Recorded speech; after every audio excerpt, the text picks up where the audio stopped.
Bismillahirrahmanirrahim. Assalamualaikum warahmatullahi wabarakatuh. Sahabat semua, berjumpa kembali dengan saya. Perkenalkan, nama saya Ma'ruf. Ya. Bagaimana teman-teman kabarnya? Semoga teman-teman selalu dalam keadaan sehat, selalu dalam lindungan Allah.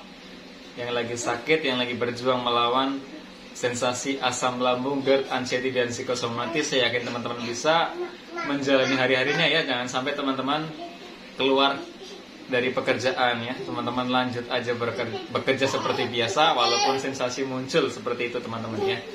Mungkin di video kali ini saya ingin sharing ke teman-teman kenapa sih orang yang terkena asam lambung, GERD, anxiety, dan psikosomatis biasanya kalau ketika kita berobat ke dokter penyakit dalam biasanya kita dikasih obat penenang. Nah seperti itu ya, apa kaitannya teman-teman ya.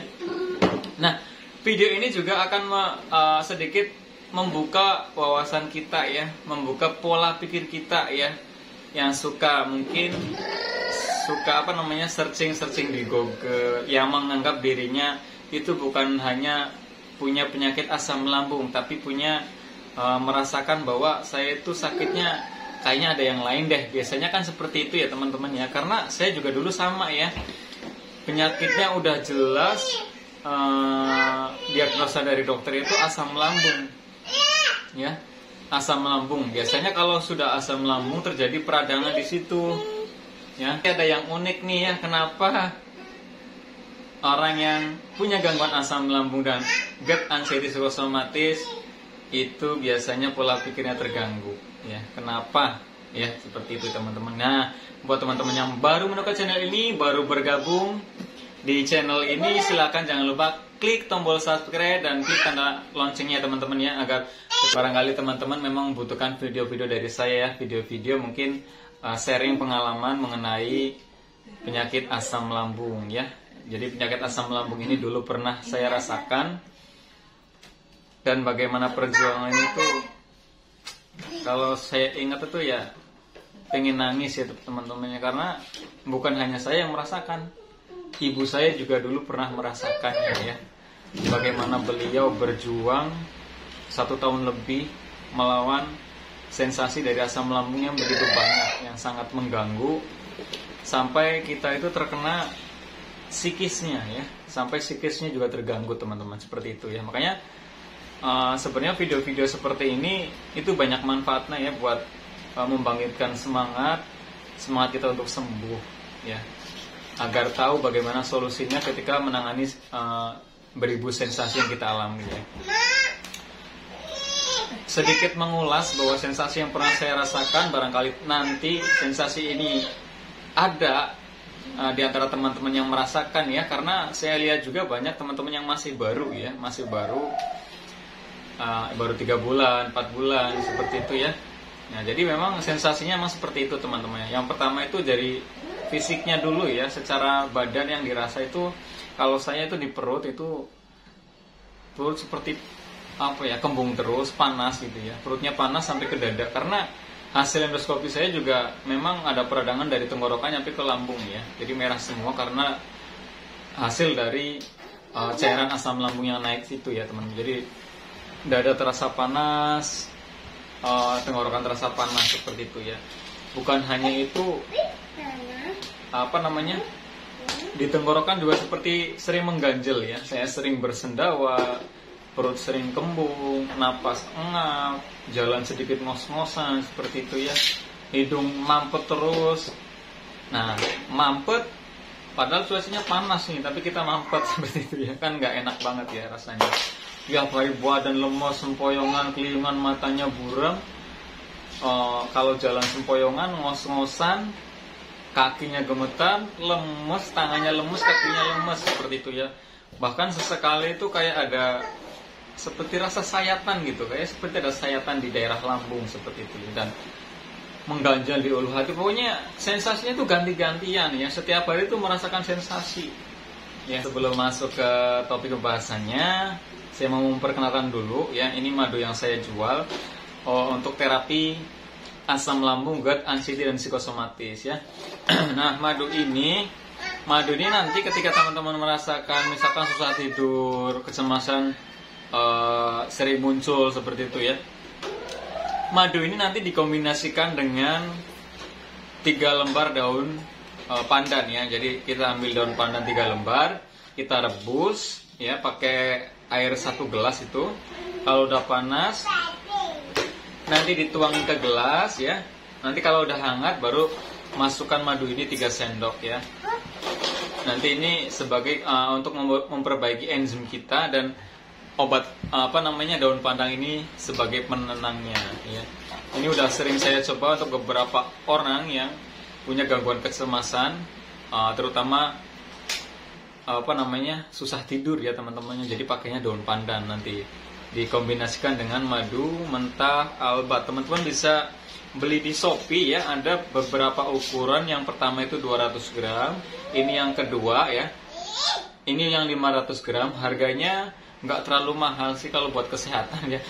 Tapi kalau buat teman-teman yang mungkin sampai hilang pekerjaan, insya Allah nanti kalau misalkan saya ada rezeki ya, nanti saya gratiskan madunya ya teman-teman ya.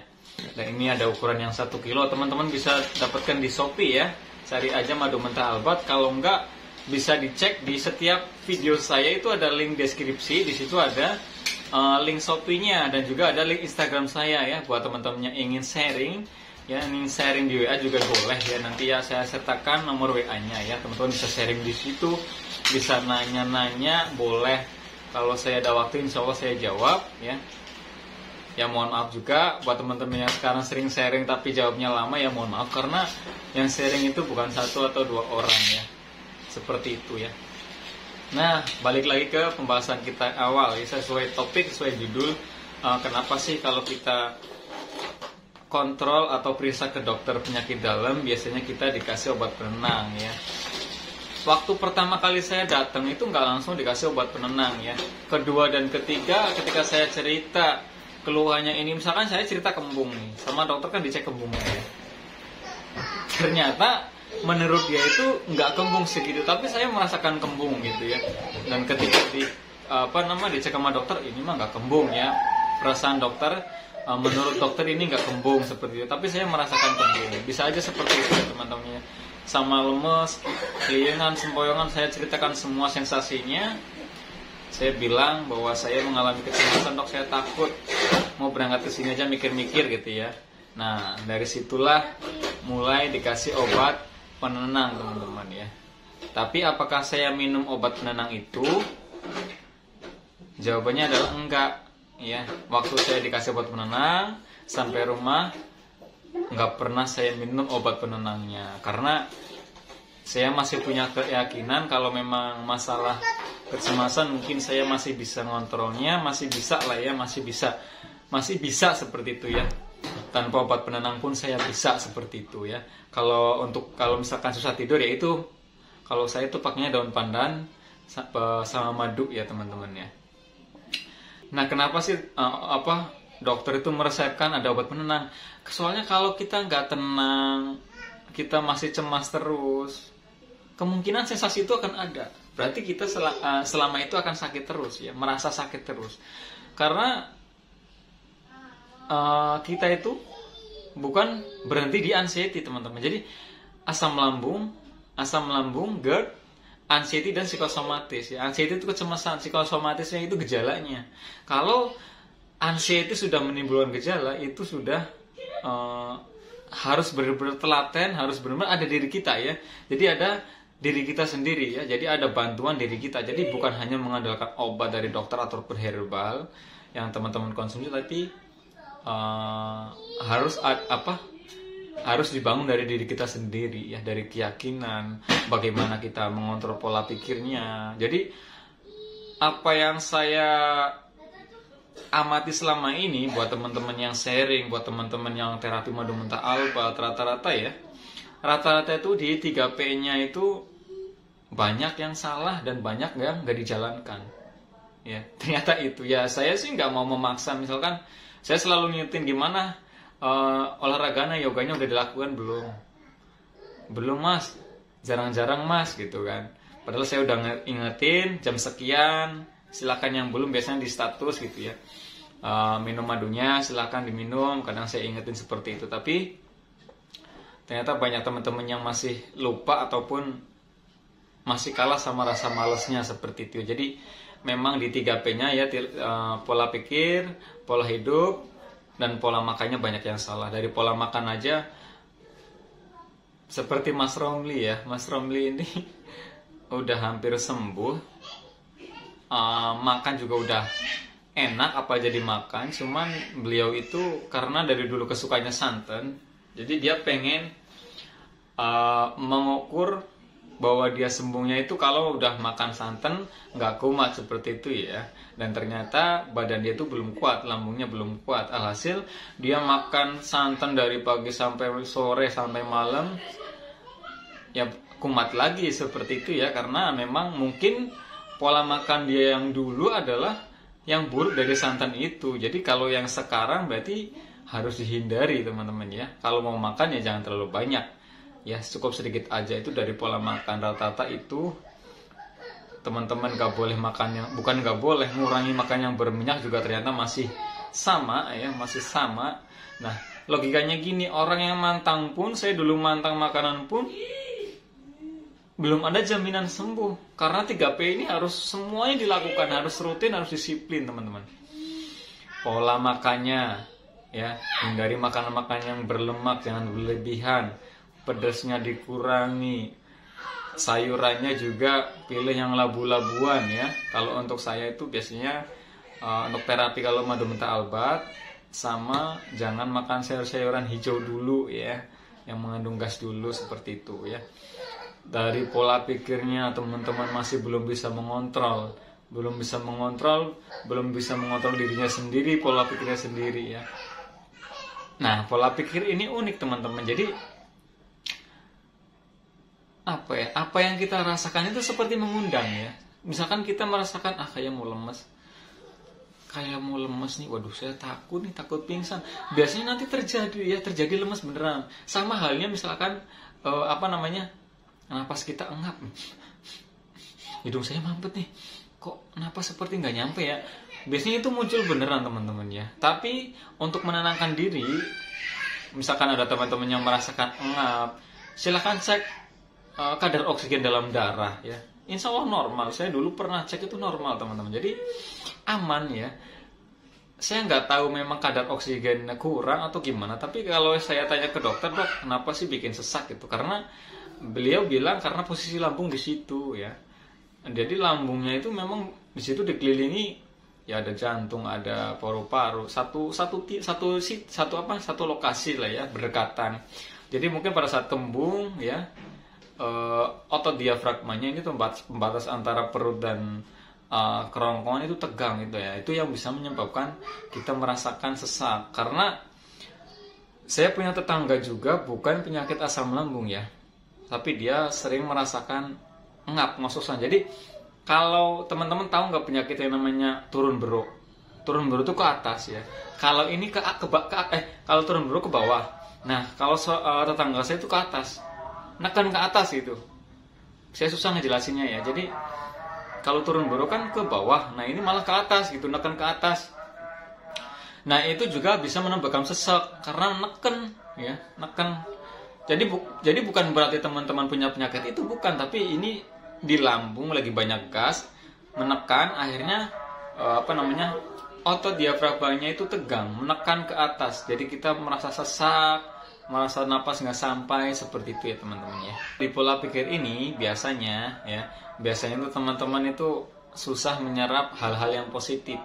Seperti halnya misalkan para mentor di YouTube mengatakan A, B, C, D, tapi nggak ada yang masuk ya, nggak ada yang dijalanin gitu, seperti itu. Tapi kalau teman-teman mendapat berita atau habis baca sesuatu yang negatif, dipikirin terus seperti itu ya. Tapi ketika kita masuk ada berita-berita yang ada informasi yang positif, kita tuh gampang lupa ya, nggak diingat-ingat. Tapi kalau yang negatif gampang banget masuknya ya. Dengar aja bisa langsung masuk ke otak kita, melihat aja bisa langsung masuk ke otak kita ya. Seperti itu teman-teman ya. Jadi cobalah belajar mulai sekarang bahwa masukin kata-kata positif, masukin informasi-informasi yang bagus ya. Kurangi mendengarkan atau melihat informasi-informasi yang kurang bagus ya teman-teman ya. Jadi teman-teman harus belajar. Kalau saya punya kata-kata sakti. Nah, kata-kata sakti ini biasanya saya ucapkan dalam hati ya, biasanya saya ucapkan dalam hati ketika kumat. Kata-kata sakti ini adalah di masa saya parahnya, saya bisa sensasi ini sama sensasi dulu itu jauh lebih parahan dulu, lebih sereman yang dulu gitu ya. Nah sekarang sensasi itu muncul, saya tidak akan apa-apa, saya tidak akan apa-apa, saya pasti bisa.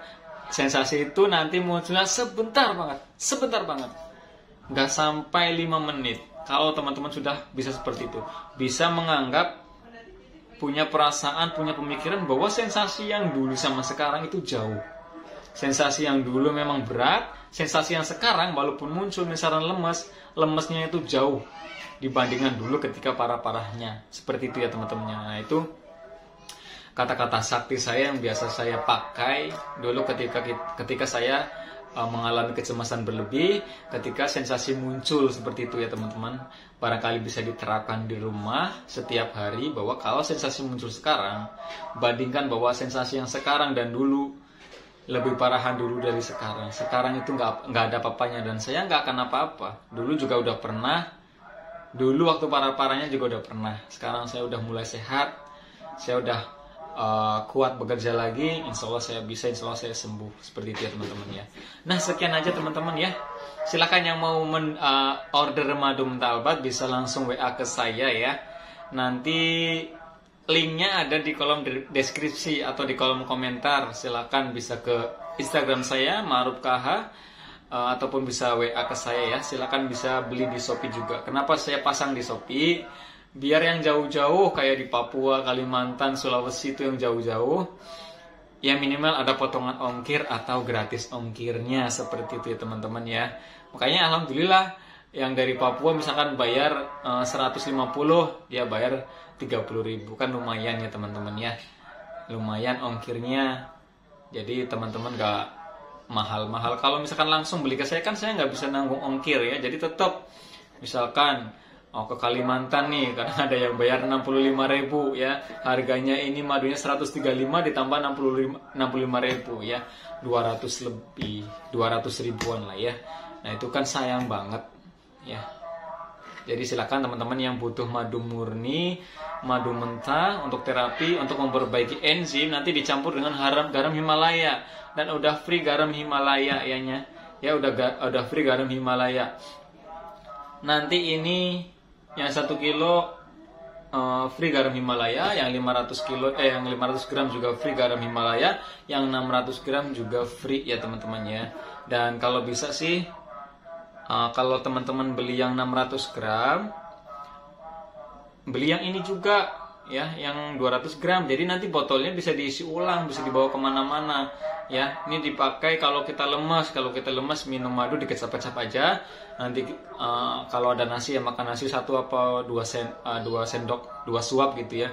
Nanti udah enak, energinya mulai pulih insyaallah teman-teman ya. Silahkan yang mau order madunya, silahkan ya teman-teman ya. Terima kasih banyak. Mohon maaf kalau ada salah-salah kata. Wassalamualaikum warahmatullahi wabarakatuh. Terima kasih.